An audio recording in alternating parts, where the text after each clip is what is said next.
ಈ ಗ್ಯಾರಂಟಿಗಳ ಬಗ್ಗೆ ಏನು ಒಪಿನಿಯನ್ ನಿಮ್ದು? ಅಂದ್ರೆ ಈಗ ರೈತರಿಗೆ ಉಪಯೋಗ ಆಗ್ತಾ ಇದೆ ಅಂತನಾ ಅಥವಾ ಇದರಿಂದ ಏನ್ ಅನ್ಸುತ್ತೆ ನಿಮ್ಗೆ ಇದು ರಿಸಲ್ಟ್? ಈಗ ಗ್ಯಾರಂಟಿ ಅವ್ರು ತಮ್ಮ ಅಧಿಕಾರ ಹಿಡ್ಕೊಳಕ್ ನಮ್ಗೆ ಆಸೆ ಹಚ್ಚಿದ್ರು. ಆ ಆಸೆಗೆ ನಾವೆಲ್ಲ ಜೋತ್ ಹೋದ್ವಿ.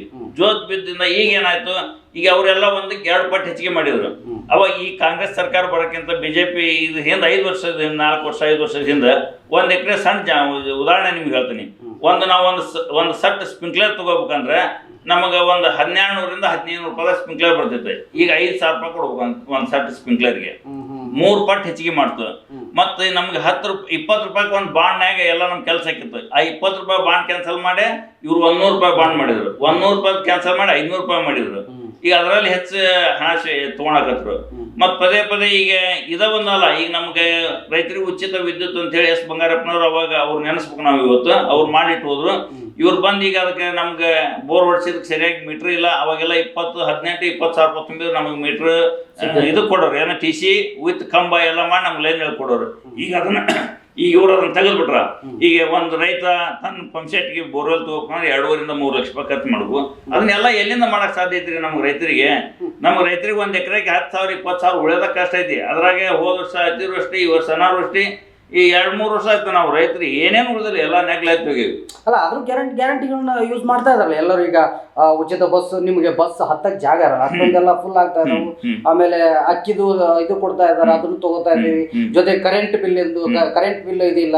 ಇವೆಲ್ಲ ಒಂದ್ ಕಡೆ ಯೂಸ್ ಆಗ್ತಾ ಇದೆ ಅನ್ಕೋಬೋದಲ್ಲ? ಯೂಸ್ ಆಗ್ತದಲ್ಲ. ಇಲ್ಲಿ ಈ ಕಿಸೆದ ತೆಗೆದು ಈ ಕಿಸೆ ಕೊಟ್ರು ಅವರು. ಈ ಗಂಡನ ಕೈಯಾಗಿಂದ ಕಸ್ಕೊಂಡು ಹೆಂಡತಿ ಕೈಯಾಗ ಕೊಟ್ಟಂಗ. ಈಗ ಈ ಉದಾಹರಣೆ ನಿಮ್ಗೆ ಹೇಳ್ಕೊಂಡ್ರೆ, ಈ ಶಾಲೆಗೆ ಹೋಗೋ ಮಕ್ಕಳನ್ನ ಕೇಳ್ರಿ, ನಾನು ಶಾಲೆಗೆ ಯಾಕಾರ ಹೊಂಟನಪ್ಪ ಅನ್ನೋ ಪರಿಸ್ಥಿತಿ ಮಕ್ಕಳದಾಗೈತಿ. ಯಾಕಂದ್ರೆ ಅವ್ರಿಗೆ ಬಸ್ ಬೆಳಿಗ್ಗೆ 8 ಗಂಟೆಗೆ ಹೋಗಿ ನಿಂತ್ಕೊಂಡ್ರೆ 10 ಗಂಟೆ ಆದ್ರೂ ಸ್ಕೂಲಿಗೆ ಹೋಗಿ ಬಸ್ ಇರಲ್ಲ. ಅವ್ರಿಗೆ ಬಂದ್ರು ಎಲ್ಲ ಬಸ್ ಫುಲ್ ಆಗಿ ಬಂದಿರ್ತಾವ, ಬಸ್ ತರಬಂಗಿಲ್ಲ. ಮತ್ತ ಮಕ್ಕಳು ಸುಸ್ತಾಗ್ಬಿಟ್ಟಿರ್ತಾವ. ಶಾಲೆಗೆ ಹೋಗೋದು ಒಂದು ಹೈರಾಣ, ಮತ್ತು ಬರೋದು ಒಂದು ಹೈರಾಣ. ಮಕ್ಕಳು ಎದಕ್ಕೆ ಬರ್ದಂಗಾಗಿ ಮನ್ಯಾಗ ರಾತ್ರಿ ಓದಾಗ್ತಾನ ಇಲ್ಲ. ಹಳ್ಳಿ ಮಕ್ಕಳೆಲ್ಲ ಸುಸ್ತಾಗಿ ಬಂದ್ಬಿಟ್ಟಿರ್ತಾವ. ಈ ಸಾರಿಗೆ, ಉಚಿತ ಸಾರಿಗೆಯಿಂದ ಸಾಮಾನ್ಯ ಜನರಿಗೆ ಲಾಭ ಆಗಿರ್ಬೋದು, ವಿದ್ಯಾರ್ಥಿಗಳಿಗೆ ಕಷ್ಟ ಆಗೈತಿ. ಈಗ ಇವರು ಸರ್ಕಾರ ಮಾಡಿತ್ತು. ಈಗ ಇವ್ರು ಗ್ಯಾರಂಟಿ ಮಾಡಿದಕ್ಕೆ ನಮ್ದೇನು ಇದು ತಕರಾರಿಲ್ಲ. ಆ ಪ್ರಕಾರ ನಮ್ಮ ರೈತರಿಗೆ ಒಂದು ಗ್ಯಾರಂಟಿ ಮಾಡ್ಬೇಕಲ್ಲ ಇವರು ಸರ್ಕಾರ. ನಮ್ಗೆ ರೈತರಿಗೆ ಏನು ಇವ್ರು ಮಾಡಿಕೊಟ್ರು? ಏನ್ ಮಾಡಿಕೊಟ್ಟಿಲ್ಲ. ಈಗ 3 ವರ್ಷ ತುಂಬ್ತಾ ಬಂತು ಸರ್. ಮುಂದಿನ ಇನ್ನೊಂದೆರಡು ತಿಂಗಳು ಕಳೆದ್ರೆ 3 ವರ್ಷ ತುಂಬ್ತಾ ಬರುತ್ತೆ ಸರ್ಕಾರಕ್ಕೆ. ಈಗ ಒಂದಷ್ಟು ಗ್ಯಾರಂಟಿಗಳನ್ನ ಕೊಟ್ಟಿದೆ. ಈ ಪರ ವಿರೋಧ ಇದ್ದೇ ಇರುತ್ತೆ ಅನ್ಕೊಳ್ಳೋಣ. ತಗೋತಾ ಇದ್ದಾರೆ, ಅದ್ರ ಬಗ್ಗೆ ಟೀಕೆನೂ ಮಾಡ್ತಾ ಇದ್ದಾರೆ. ಅದ್ರ ಮಧ್ಯೆ ಅದು ರನ್ನಿಂಗೇ ಇದೆ. ಇದನ್ನು ಹೊರತುಪಡಿಸಿ ರಾಜ್ಯ ಸರ್ಕಾರ ರೈತರ ಪರವಾಗಿ ಎಷ್ಟರ ಮಟ್ಟಿಗೆ ಜೊತೆ ನಿಂತಿದೆ ಅಂತ ನೀವು ಅನಿಸ್ತೀರಿ? ರಾಜ್ಯ ಸರ್ಕಾರ ಇಲ್ಲಿ ಮಠ ಆದರೂ ರಾಜ್ಯ ಸರ್ಕಾರ ರೈತರ ಪರವಾಗಿ ಇದ್ದಿದ್ದಿಲ್ಲ. ಈಗ ನಾವು ಏನೋ ರಾಜ್ಯ ಸರ್ಕಾರನ ನಾವು ರೈತರ ಬಗ್ಗಿಸೇವಿ. ನಾವು ರೈತರ ಹೋರಾಟದಿಂದ ರೈತರನ್ನ ಬಗ್ಗಿಸಿದಕ್ಕೆ ರಾಜ್ಯ ಸರ್ಕಾರ ಬಗ್ಗೆ ಈಗ ನಾವು ಹೇಳ್ದಂಗೆ ಕೇಳಾಕತೈತಿ. ಇಲ್ಲಿ ಮಠ ಸರ್ಕಾರ ನಮ್ಗೆ ಏನು ಮಾಡಿದ್ದಿಲ್ಲ. ಈಗ ನಿರಂತರವಾಗಿ ನಾವು ಹೋರಾಟ ಮಾಡಿದ್ವಿ. ಮೊನ್ನೆ ನೀವು ನೋಡಿರ್ಬೋದು, ಬೆಳಗಾವಿ ಮಾಡಿದ್ರು, ಎಲ್ಲ ಹಾವೇರಿ ಜಿಲ್ಲೆದ ಮಾಡಿದ್ವಿ. ಎಲ್ಲ ಜಿಲ್ಲೆಯಲ್ಲಿ ಕಬ್ಬಿಗೆ ಹೋರಾಟ ಮಾಡಿದ್ವಿ.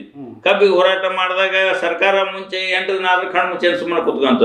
ನಾವು ಯಾವಾಗ ಬೀದಿಗೆ ಇಳಿದ ರೈತರು ಮಳೆ ಚಳಿ ಗಾಳಿ ಅನ್ನೋದ ರೋಡಿಗೆ ಬಿದ್ವಿ. ಅವಾಗ ಇದ್ರಲಿಂದ ಅನಾಹುತ ಆಗ್ತತಿಲ್ಲ ಅಂತಂದ್ರೆ ರಾಜ್ಯ ಸರ್ಕಾರ ಮತ್ತು ಕಬ್ಬಿಗಿಂತ ಎಷ್ಟು ದರ ನಿಗದಿ ಮಾಡ್ತು. ಆಕ್ಚುಲಿ ರಾಜ್ಯ ಸರ್ಕಾರ ಕಬ್ಬಿನ ದರ ನಿಗದಿ ಮಾಡಕ್ಕೆ ಅಧಿಕಾರ ಇಲ್ಲ. ಏನಾದ್ರೂ ಕೇಂದ್ರ ಸರ್ಕಾರನೇ FRP ದರ ನಿಗದಿ ಮಾಡಬೇಕು, ರಾಜ್ಯ ಸರ್ಕಾರಕ್ಕಿಲ್ಲ. ನಾವು ರಾಜ್ಯ ಸರ್ಕಾರಕ್ಕೆ ಏನ್ ಮನವಿ ಮಾಡ್ಕೊಂತೇವೆ, ನೀವು ಎಲ್ಲ ಭಾಗ್ಯಗಳನ್ನ ಹೆಂಗ್ ಕೊಟ್ಟಿರಿ ಹಂಗೆ ನಮ್ಗೆ 1 ಟನ್ ಕಬ್ಬಿಗೆ 600 ರಿಂದ 800 1,000 ರೂಪಾಯಿ ಹಿಂಗೆ ಸಹಾಯಧನ ಕೊಡ್ರಿ. ನೀವು ನಮಗೂ ರೈತ ಭಾಗ್ಯ ಅಂತ ಕೊಡ್ರಿ. ನಾವು ಕಬ್ಬು ಬೆಳಿತೀವಿ, ಬೆಳೆದ್ರಾಗ ಈಗ ನಾವು ಒಂದು ಕಬ್ಬು ಬೆಳೆಯೋದ್ರಿಂದ 4-4.5 ಸಾವಿರ ರೂಪಾಯಿ ನಮ್ಗೆ ರೇಟ್ ಸಿಕ್ಕರೆ ನಮ್ಗೊಂದು ಅನುಕೂಲ ಆಗ್ತದೆ. ಈಗ ನೀವು ಕೊಡೋ ರೇಟ್ 3,000 ರೂಪಾಯಿ ರೇಟ್ ಕೊಡ್ತೀರಿ. 3,000 3,200 ಕೆಲವೊಂದಿಷ್ಟು ಕಡೆಗೆ. ಅದರಲ್ಲಿ ಪೂರ್ತಿ ಮೋಸ ಐತಿ. ಹೆಂಗೆ ಮೋಸ ಐತಿ ಅಂದ್ರೆ, ಫಸ್ಟ್ಗೆ ಕೇಂದ್ರ ಸರ್ಕಾರ ಏನು ಮಾಡ್ತು, ಕಬ್ಬಿನ ದರ ನಿಗದಿ ಮಾಡ್ಬೇಕಾರ ಉತ್ತರ ಕರ್ನಾಟಕ ದಕ್ಷಿಣ ಕರ್ನಾಟಕ ಅಂತ ಮಾಡಿತ್ತು. ಅವಾಗ ಏನಾಗಿತ್ತು, ಈ ಹೊಳಿಯಿಂದ ಈ ಕಡೆ ದಾವಣಗೆರೆಯಿಂದ ಈ ಕಡೆಗೆ ದಕ್ಷಿಣ ಕರ್ನಾಟಕ, ಈ ಕಡೆ ಹಾವೇರಿಯಿಂದ ಉತ್ತರ ಕರ್ನಾಟಕ ಅಂತ ಮಾಡ್ದು. ಉತ್ತರ ಕರ್ನಾಟಕ ಅಂತ ಮಾಡಿದಾಗ ನಮ್ಮ ಹಾವೇರಿ ಜಿಲ್ಲೆಗೆ ಅನ್ಯಾಯ ಆಯ್ತು. ಈ ಕೆಲವೊಂದಿಷ್ಟು ಫ್ಯಾಕ್ಟ್ರಿ ಏನದ್ರಲ್ಲ ದಾವಣಗೆರೆ ಜಿಲ್ಲೆದಾರ ಇವ್ರು, ನಮ್ಮ ಹಾವೇರಿ ಜಿಲ್ಲೆ ಒಳಗೆ.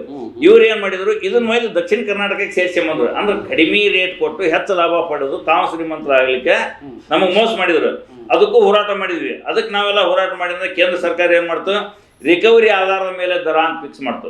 ರಿಕವರಿ ದರ ಆಧಾರದ ಮೇಲೆ ದರ ಯಾವಾಗ ಮಾಡ್ತಲ್ಲ ಅವಾಗ ಇವ್ರು ರಿಕವರಿನ ಕಡಿಮೆ ತೋರ್ಸಾಕತ್ತಿದ್ರು. ಅಂದ್ರೆ ಅಲ್ಲಿ ಅವ್ರು ಕೊಕ್ಕೆ ಆಗ್ತಾರೆ, ನಾವು ಈ ಕಡೆ ಇಲ್ಲೇ ಇದು ಮಾಡ್ಬಿಡೋಣ ಅಂತ. ಇವರು ಶುಗರ್ ಫ್ಯಾಕ್ಟ್ರಿ ಮಾಲಕರು ಎಲ್ಲರೂ ಮಾತಾಡ್ಕೊಂಡು ಒಟ್ಟಾಗಿ ನಮಗೆಲ್ಲ ಹಿಂದೆ ನಾವು ನಮ್ಮ ಹಾವೇರಿ ಜಿಲ್ಲೆದೊಳಗೆ ಏಕೈಕ ಫ್ಯಾಕ್ಟ್ರಿ ತಾವರೆ ಫಕೀರಪ್ಪನವ್ರು ಮಾಡಿದ್ರು.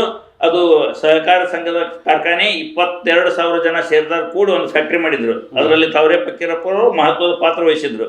ಅವರಿಂದ ನಾವು ಇವತ್ತು ಒಂದು ನೆಲೆ ಕಂಡವು ಇಲ್ಲಿ. ಅವಾಗ ಏನಾಗ್ಬಿಡ್ತು, ಇವ್ರ ಫ್ಯಾಕ್ಟ್ರಿ ಇವ್ರು ಅವಾಗ ಕೋಆಪ್ರೇಟಿವ್ ಕಾರ್ಖಾನೆ ನಡೆಸೋ ಹೊತ್ನಾಗ ಅಲ್ಲಿ 10ರಿಂದ 11 ಮಟ್ಟ ರಿಕವರಿ ಬಂದು ಉದಾಹರಣೆಗಳದವು, ರಿಪೋರ್ಟು ಅದಾವು.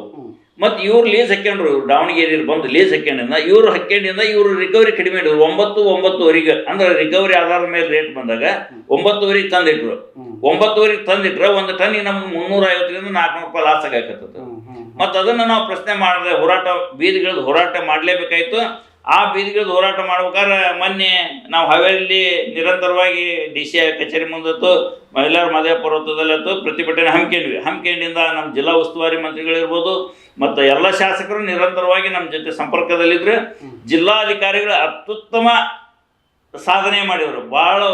ಭಾಳ ರಿಸ್ಕ್ ತಗೊಂಡು ನಮ್ಮ ರೈತರಿಗೆ ಬೆಂಬಲಕ್ಕೆ ನಿಂತು ಸರ್ಕಾರಕ್ಕೆ ಗಮನಕ್ಕೆ ತಂದು ರೈತರನ್ನು ಒಳಗೆ ಹಾಕ್ಕೊಂಡು ನಮ್ಮ ನ್ಯಾಯ ಕೊಡಿಸಿದ್ರು ಜಿಲ್ಲಾಧಿಕಾರಿಗಳು. ಆ ವಿಚಾರದಾಗ ಜಿಲ್ಲಾಧಿಕಾರಿಗಳಿಗೆ ನಾನು ಅಭಿನಂದನೆ ಹೇಳ್ತೀನಿ. ಮತ್ತು ಎರಡನೇದು ನೆಕ್ಸ್ಟ್ ಏನಾಯ್ತಂದ್ರೆ ಇಲ್ಲಿ ಸ್ಟ್ರೈಕ್ ಬಗೆಹರಿಯಲ್ಲ ಅನ್ನೋದು ಕಂಡುಬಿಟ್ಟಲೆ CM ಅವರು ಒಂದು ಮೀಟಿಂಗ್ ಕರೆದ್ರು. CM ಅವ್ರ ಮೀಟಿಂಗ್ ಕರೆದ್ರು. ನೋಡಿದ್ವಿ ಅದನ್ನ, ನೀವು ಮುಖ್ಯಮಂತ್ರಿಗಳ ಕಾರ್ಯಕ್ರಮದಲ್ಲಿ ಭಾಗಿಯಾಗಿರ್ತೀರಿ. ಏನ್ ನಡೀತಾ ಅಲ್ಲಿ ಆಕ್ಚುಲಿ? CM ಅವ್ರ ಮೀಟಿಂಗ್ ಕರೆದಾಗ ಅಲ್ಲಿ ನಮ್ಗೆ ಸ್ಪಷ್ಟತೆ ಸಿಗ್ಲಿಲ್ಲ. ಅವ್ರು ಏನು ಹೇಳಿದ್ರು, ಇಲ್ಲ ನಾವು ಇಲ್ಲಿ ಯಾಕೆ ಏನು ಮೀಟಿಂಗ್ ಕರೆದಾಗ ನಾವು ಮಾತಾಡಿದ್ವಿ, ನಮ್ಮ ಹಾವೇರಿ ಜಿಲ್ಲಾದಾಗ ಇಂತಿಂಥ ಪರಿಸ್ಥಿತಿ ಇದೆ, ಹಿಂಗೆ 3 ಕಾರ್ಖಾನೆ ಅದಾವು, ಅವು 3 ಕಾರ್ಖಾನೆರು ನಮ್ಗೆ ಈ ಟೈಪ್ ರೈತರಿಗೆ ಮೋಸ ಮಾಡ್ತಾರ. ಕಬ್ಬು ಹೊಡೆದು ನಿಮ್ಮ ಸರ್ಕಾರದ ಆದೇಶ, ಕಬ್ಬು ಹೊಡೆದು 14 ದಿನದೊಳಗೆ ದುಡ್ಡು ಕೊಡ್ಬೇಕು ಅಂತೈತಿ. 3 ತಿಂಗಳು 4 ತಿಂಗಳಾದರೂ ನೀವು ಕಬ್ಬು ಹೊಡೆದ್ರಿಗೆ ದುಡ್ಡು ಕೊಡೋಲ್ಲ ಕಾರ್ಖಾನೆಯವರು, ಮತ್ತು ನೀವು ಸರ್ಕಾರ ಏನು ಮಾಡ್ತೈತಿ ಅಂತ ನಾವು CM ಅವ್ರನ್ನ ಪ್ರಶ್ನೆ ಮಾಡಿದ್ವಿ. CM ಅವ್ರು ಪ್ರಶ್ನೆ ಮಾಡಿದಾಗ ಅವರೆಲ್ಲ ಅದಕ್ಕೆ ಕ್ಲಿಯಾರಿಟಿ ಕೊಟ್ಟು ಹಂಗಾಗ್ದಂಗೆ ನೋಡ್ಕೊಂತೀವಿ ಅಂತೇಳಿ ಜಿಲ್ಲಾ ಉಸ್ತುವಾರಿ ಮಂತ್ರಿ, ಸಕ್ಕರೆ ಸಚಿವರ ಮಂತ್ರಿಗೆ ನಮ್ಮ ಎದುರಿಗೆ ಹೇಳಿದರು. ಶುಗರ್ ಕಮಿಷನರ್ಗೆ ನಮ್ಮ ಎದುರಿಗೆ ಟೈಪ್ ಮಾಡಿದ್ರು. ಹಂಗೆ ಯಾವ ಕಾರ್ಖಾನೆಗಳು ಹಾಕವು ಆ ಕಾರ್ಖಾನೆ ಮೇಲೆ ತತ್ಕ್ಷಣ ಕ್ರಮ ಕೈಗೊಳ್ಬೇಕು ಅಂತೇಳಿ ಮುಖ್ಯಮಂತ್ರಿಗಳು ನಮ್ಮ ಎದುರಿಗೆ ಭರವಸೆ ಕೊಟ್ಟಿಂದ ಅಲ್ಲಿ ದರ ನಿಗದಿ ಮಾಡಕ್ಕೆ ಕರೆದ್ರು. ನಮ್ಮನ್ನ ದರ ನಿಗದಿ ಮಾಡಕ್ಕೆ ಕರೆದು ಫಸ್ಟ್ ನಮ್ಮ ವಿಚಾರ ಎಲ್ಲ ತಿಳ್ಕೊಂಡು ಆನಂತರ ನೆಕ್ಸ್ಟ್ ಸಭೆ ಕಾರ್ಖಾನೆಯವ್ರನ್ನ ಕರೆದ್ರು. ಕಾರ್ಖಾನೆಯವ್ರಿಗೆ ರೈತರು ಹಿಂಗೆ ಬೇಡಿಕೆ ಐತಿ, ಇದನ್ನ ಹಿಂಗೆ ಬಾಳಿಕೆಬೇಕು ಅಂತ ಹೇಳಿ ರೈತರನ್ನ ಕಾರ್ಖಾನೆಯವ್ರು ಕರೆದಾಗ ಕಾರ್ಖಾನೆಯವರು ಅವರು ಮಾತಾಡಿಂದ 2ನೇ ಮೀಟಿಂಗ್ ನಮ್ದಿತ್ತು. ಮತ್ತು ರೈತರದು ಕಾರ್ಖಾನೆ ಮಾಲಕರದು ಕೂಡ ಸಭೆ ಮಾಡಿ ತೀರ್ಮಾನ ಮಾಡ್ತೀನಿ ಅಂದ್ರು. ಅಷ್ಟರೊಳಗೆ ಅಲ್ಲಿ 8-8 ಆಗ್ಬಿಡ್ತು. ನಾವು ಮಧ್ಯಾಹ್ನ 1ರಿಂದ ಸಭೆದಾಗ ಕೂತ್ಕೊಂಡು ರಾತ್ರಿ 8-8 ಮಟ್ಟ CM ಅವರು ಭಾಳ ತಾಳ್ಮೆಯಿಂದ ನಮ್ಮ ಸಭೆ ಮಾಡಿದ್ರು. ಮತ್ತು ಕಾರ್ಖಾನೆಯವ್ರು ಹೋಗ್ತಿರ್ಲಿಲ್ಲಲ್ಲ, ಆ ಉದ್ದೇಶಕ್ಕೆ CM ಅವರು ಕಾರ್ಖಾನೆಯ ಮೇಲೆ ಕಂಡು ತುಂಡಾಗಿ ಹೇಳಿ, ರೈತರಿಗೆ ಅನ್ಯಾಯ ಆಗಕ್ಕೆ ನಾ ಬಿಡಲ್ಲ, ರೈತರಿಗೆ ಒಳ್ಳೇದಾಗಬೇಕು, ರೈತರಿಗೆ ಇಷ್ಟು ನೀವು ನಿಮ್ಮ ಕಡೆ ನೀವು ಇಷ್ಟು ಕೊಡ್ರಿ, ನಾ ಸರ್ಕಾರದಿಂದ ನಾನು 50 ರೂಪಾಯಿ ಕೊಡ್ತೀನಿ ಅಂತ ಹೇಳಿ ಕಾರ್ಖಾನೆ ಮಾಲಕರಿಗೆಲ್ಲ ಸಿಟ್ಟು ಮಾಡಿ, ಇದು ಸರ್ಕಾರದ ಪ್ರಶ್ನೆ ಐತಿ, ಇದಕ್ಕೆ ನೀವು ಹಣ ಕೊಡಲೇಬೇಕು ಅಂತ ಹೇಳಿ ದರ ನಿಗದಿ ಅಂತ CM ಅವ್ರು ಮಾಡಿದ್ರು. ಆಮೇಲೆ ನಾವು ಊರಿಗೆ ಬಂದು ಇಲ್ಲಿ ಹೋರಾಟಕ್ಕೆ ಕೈ ಬಿಟ್ವಿ.